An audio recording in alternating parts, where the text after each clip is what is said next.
जिला परिषद बैठक अनुष्ठित होगा पूर्व जिलार विभिन्न विभाग को नहीं एक गुरुत्वपूर्ण बैठक जिला परिषद अध्यक्ष नारायण प्रधान अध्यक्षत स्थानीय जिला परिषद सम्मिलन कक्ष अनुष्ठित हो जाए। बैठक में विशेषकर डीआईसी, डीआरसीसी, डीएसडब्ल्यू आदि 10टी विभाग को नहीं बैठक अनुष्ठित होता। विधानसभा कार्य चलता बेले जिले में अनुष्ठित होगा जिला परिषद बैठक अनुष्ठित हो पारि नहीं। এই বৈঠকর উদ্দেশ্য ହେଉଛି जिला परिषद सदस्य एवं पंचायत समितिर अध्यक्ष अध्यक्षा माने विभिन्न योजना और ताहार अग्रगति संपर्क में अवगत कराइबा। जिले विभिन्न विभाग में किभली भाव कार्य चली और ताहाकु तदारख करने सह बालेश्वर को किपरि भाव आगकु नहीं हेबो ताहा उपरे विशेषकर समीक्षा करा जायतिला। এই বৈঠকରେ विशेषकर डीआईसी विभाग जिलार एक गुरुत्वपूर्ण विभाग होइतिबा बेले विभिन्न योजना माध्यम लोकमानंकु सहयोग करा जायथाय। एपरिक एई विभाग रे कोनोसी उन्नतिमूलक कार्य हेउनतबा अभियोग थिबा बेले एई विभाग को बैठक को डका जायतिला। 2022 मसीहा ठारू 2025 मसीहा पर्यंत जेते थर जिला परिषद बैठक अनुष्ठित होईची सेतिरे एई विभाग बैठक को आसंती नहीं। विशेषकर ब्लॉक पौर परिषद एवं एनएससी मानकरे आलोचना चक्र अनुष्ठित हेबो। एपरिक डीआईसी माध्यम लोक मैंने किपरि भाव सरकारी योजनार लाभवान होगा सह कि प्रकार योजना सबू आसी विस्तृत भाव में आलोचना होइतिला।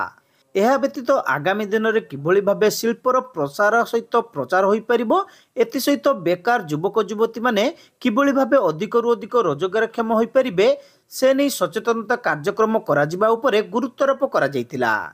जिलार समस्त ब्लॉक पौर परिषद एनएससी रे गोटे गोटे सचेतन कार्यक्रम कराजिबो बोली प्रस्ताव निया जायछि।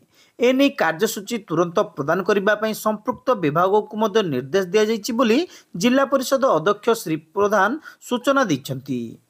आर अभिमुख्य होछि गोटे जिला परिषद जो मीटिंग आम करिथिलु, मीटिंग तो होई पारलानी, लेट हो टाइम जेहेतु असेंबली चलछि एवं पार्लियामेंट चलछि सेतिबे आम केते गुडा डिपार्टमेंट सहित आम जिला परिषद मीटिंग रे आम समीक्षा ठीक भाव करि पारुना। विशेषकर डीआईसी आपणकर डीआरसीसी आपणकर डीडब्ल्यूएस एवं डीएसडब्ल्यू एवं विभिन्न डिपार्टमेंट प्राय 10 गोटी डिपार्टमेंट सहित आज आम रखीचु ताको समीक्षा करूँ भल भाव।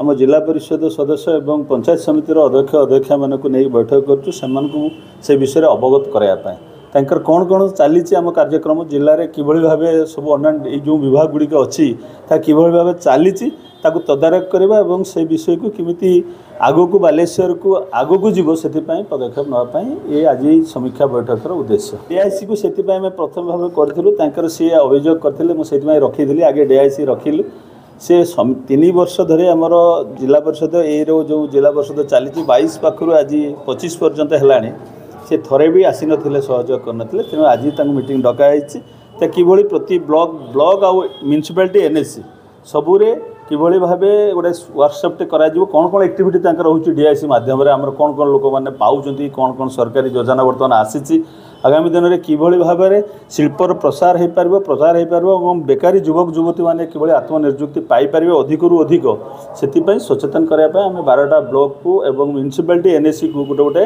वर्कशॉप करने प्रस्ताव आज नि कहुए गोटे कार्यसूची देवे 2-3 दिन भितर से देवे आमको। अन्य मध्य जिला परिषद उपाध्यक्ष अनुसया प्रधान, एडपीडी कौशिक पात्र, डीपीएम वनजाकांत महारी प्रमुखों समस्त जिला परिषद सभ्य सभ्या और पंचायत समिति अध्यक्ष अध्यक्षा माने उपस्थित थिले।